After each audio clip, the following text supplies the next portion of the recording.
Uh, Thank you very much for the introduction and thanks for having me. So, as you mentioned, the title of my presentation is The Language of Film.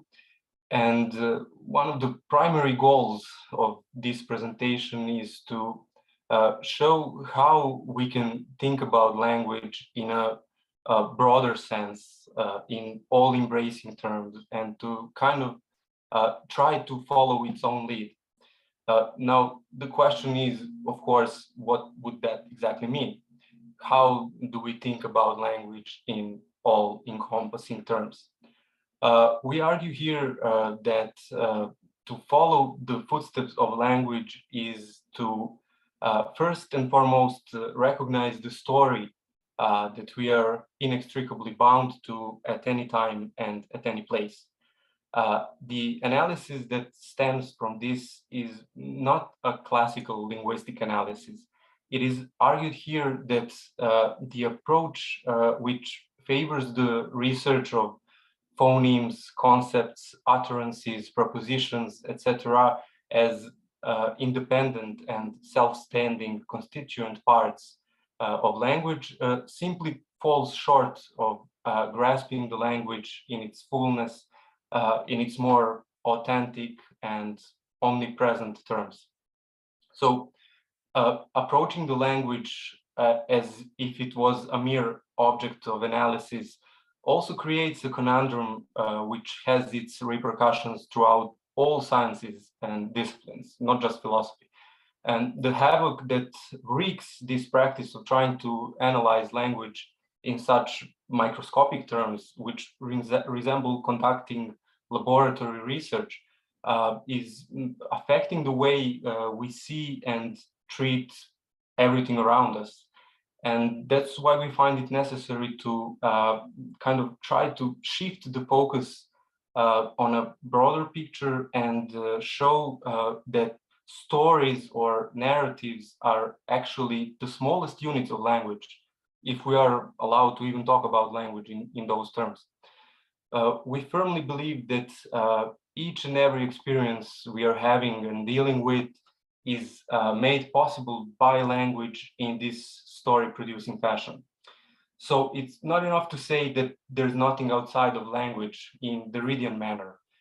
This has to be supplemented with the reflexive act, uh, which is no more and no less than a self-reflecting act of language as such and of language as story. So this reflexive act is the one of coming to terms with stories as driving vehicles of every utterance, every claim, every fact we try to make about virtually anything. Simply put, the structure of reality is kind of shot through language and stories. And if we are interested in making bold claims, we would rather say that there's nothing outside of stories. But what we need to realize immediately is that this claim, like any other, is dependent upon the particular story that brings this very claim forth. This means that it's also necessary to accentuate the multitude of stories that make our experiences and thoughts possible. For example, the so-called story of someone's life is actually never singular, but always represents a unique intersection of the most dominant and most important stories that someone can construct with regards to her or his life. That doesn't mean that there aren't different angles, perspectives, and sides to this story. It's just that these other stories are ignored or put on a back burner for whatever reason. Uh, but it's also essential to be aware as much as possible of this multitude of stories, like I mentioned. The main reason is connected to the fact that we tend to keep our focus only on one or few of the stories, be it with regards to who we tell ourselves or others who we are, or how we interpret the world or lay scientific claims or whatever.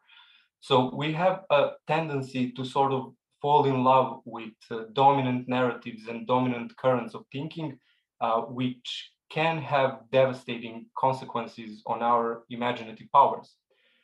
And as a result, we oftentimes find ourselves in a position where we are simply unable to think and react beyond these adopted ways of reasoning. In a way, it could be said that we are holding ourselves hostage to the dominant modes of thinking, acting, and living. But if we get to the point where we reflect in all seriousness about what makes possible these acts of thinking and behaving in a certain way, we will find language which always presents itself through stories. Uh, it's hard to even delineate between the two, between language and stories. Stories make virtually everything. But it's also important to realize that they don't or even can't be replaced for a metaphysical foundation. Um, to realize their pure multiplicity, which goes beyond the classical philosophical problem of one and many, is to postulate a kind of groundless ground. Uh, if anything, stories are rhizomatic in Deleuzian terms. That means that they don't have their beginnings and we never know their ends. We are always in the middle of the stories. Genealogical search for beginnings, for facts of any kind, is destined to fail since it doesn't have a capacity to grasp this larger frame. And that's why Nietzsche's genealogy is operating in a manner of telling stories that don't have their historical referential points as events that happened in a particular time or place. So this gesture obviously goes against the typical Rankian wie es eigentlich gewesen way of dealing with history. Rather, what Nietzsche does is he engages himself in a process of creating stories that are most notable in our culture and society. And he shows by his method of quote unquote philosophizing with the hammer what is substantially wrong with these dominant stories and how devoid of essence they actually are. Or to put it differently, the language that doesn't show the readiness to realize other stories and their multitudes by sticking to the story that claims that there is the truth with the capital T to be grasped out there, is the one that's holding everyone and everything in a stalemate position. But language is also equipped within itself with the force that outweighs these violent acts that the dominant narratives are exerting. And this is where we get to film as a medium that can serve a purpose of liberating language and stories from the deadly hug of the despotic regimes of story governing. As Godard said, and I'm paraphrasing here, he said, don't wake up a general within yourself. Don't have the right ideas. Just have an idea. Gilles Deleuze mentions one thing at the beginning of his book titled Moving Pictures, and he almost says this by the way. In other words, without the intention to say something big. This is something like a footnote to inform his readers, but it's rather crucial here. Deleuze mentions that his book doesn't contain any pictures, that it doesn't have any movie stills, or however you might want to call the shots that are taken out of the movie. And he says that he wants to leave those pictures to film directors, since that's their language. And he also explicitly says that film directors are philosophers as well, which means that philosophers are also directors in a sense. One could argue that philosophers are text directors. So what Deleuze is essentially saying is that language of pictures and language of words are inextricably intertwined. There is a deep level of quote unquote languageality that encompasses everything. And that's precisely what Derrida meant when he said that there's nothing outside of text. No one is claiming that there aren't any sense perceptions, feelings, desires, etc. It's just that all those instances are language bound. This shouldn't be read as a kind of deterministic claim, since it's construed solely on the premise that every theory and every argument rests upon the narrative which produces it. And the same goes for theories that are inclined to defend the indeterministic stance. There is an epistemic background in Foucauldian sense, which determines what can or cannot be said in a given epoch, what constitutes knowledge, sciences, philosophical theories, etc. But to get back on what Deleuze said about the relationship of picture and text, language comes as a driving force behind every concept. In semiological analysis, the concept is a signified, which needs its signifier, and that relationship is, as we know, arbitrary. If it wasn't arbitrary, we would be all speaking the same language, and this presentation would be in Serbian. Yeah, so, and that's exactly what conservative parties in Serbia would want, probably. So the arbitrary nature of the relationship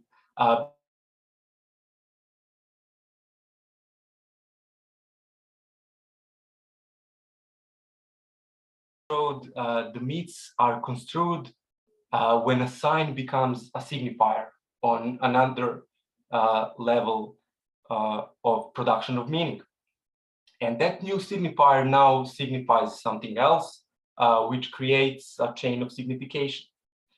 But what Barth failed to grasp, at least in his book Mythologies, is that he can't really call for a non-mythical ground against which the myth will be decoded.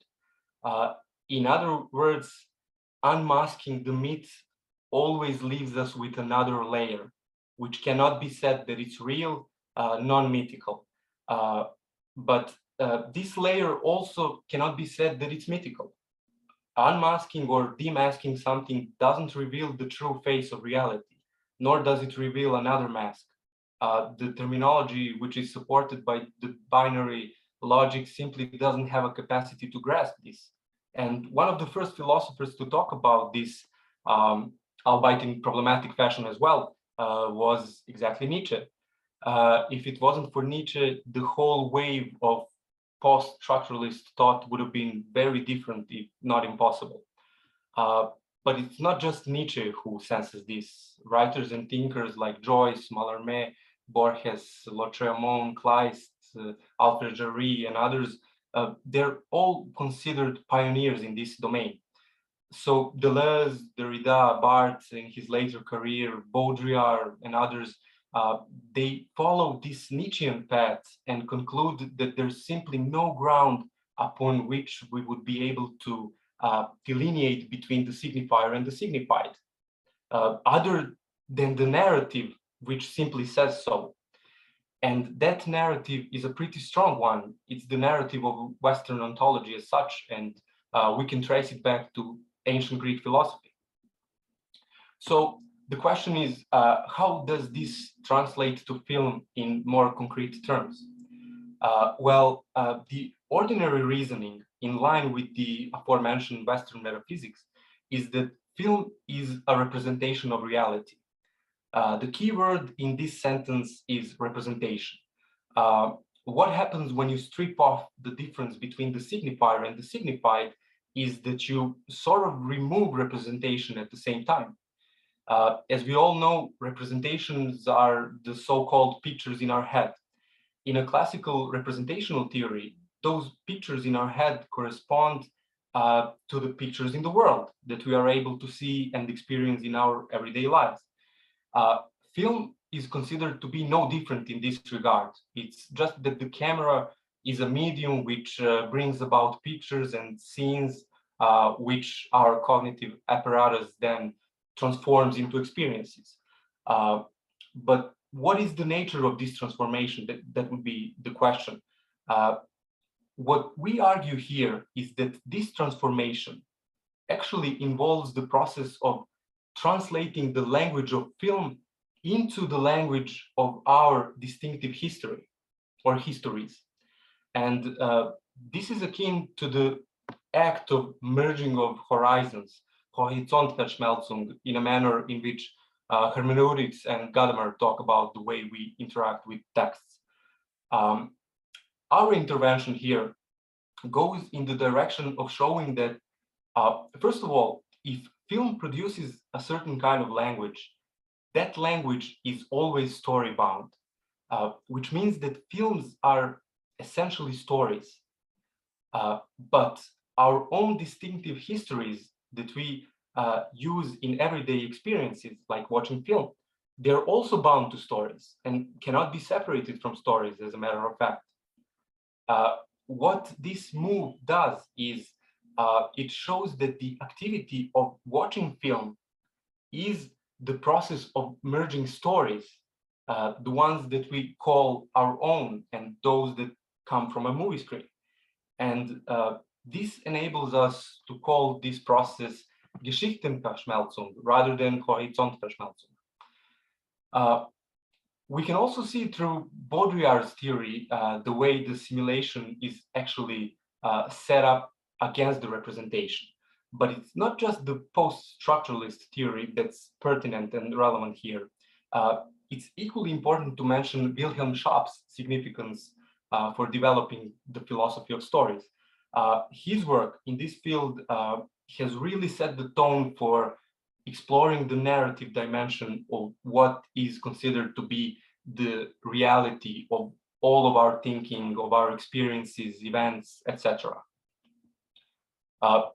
The history of film can be read in this regard as a kind of repository of different stories. Just as Nietzsche's genealogy shows us that we are dealing with multitude of stories, some of which are made exemplary for our modes of thinking and living, like the story about master and slave morality, for instance. And then that there's actually no meta story or meta narrative. Film can also, through its sheer multitude of different stories that it recounts and tells, show that the moving pictures that constitute its language are always story bound. We can use, and I'll finish soon, one paradigmatic example to show how the language of film can be traced back as a certain storytelling event, even if it tries to break free from the language, at least from a surface standpoint. That's Godard's 2014 film, Goodbye to Language. And Victor can wave both of his flyers now. So even its title can be misleading because it doesn't really denote a goodbye to language. More accurately, it translates hello to language. And this hello can mean both leaving the language behind and going towards it. In a way, we are at all times right in the middle of the language. So any leaving behind or going towards is produced by the language itself. Now, I won't go into details about the film as such, and I'll try not to spoil the movie for anyone who maybe hasn't seen it yet. But the point of emphasis here is that this film actually doesn't have all that coherent narrative structure. But it can still be used to show that even this lack of coherence doesn't show that the narratives are flawed in some way. It only shows us that we're sometimes dealing with this kind of back and forth movement between coherence and incoherence. In other words, even if the narrative isn't structured the way we are accustomed to, that doesn't mean that we can abandon narratives altogether. Language creates a certain mise en abîme effect in which underneath one story, there lies another story and another and so on. For example, like in David Cronenberg's Videodrome, we never find the original tape or original story. In conclusion, these analysis of film on the one hand and the representation or event on the other can illustrate the way the language and stories operate. As a result, the effect that film creates is not in any way lower or secondary in ontological terms. If the distinction between the reality and virtuality has lost its power, then the production of stories is something which never ceases to happen in the first place. So that's it. Thank you for your time. If there are any questions with regards to my presentation, I'd gladly answer them later.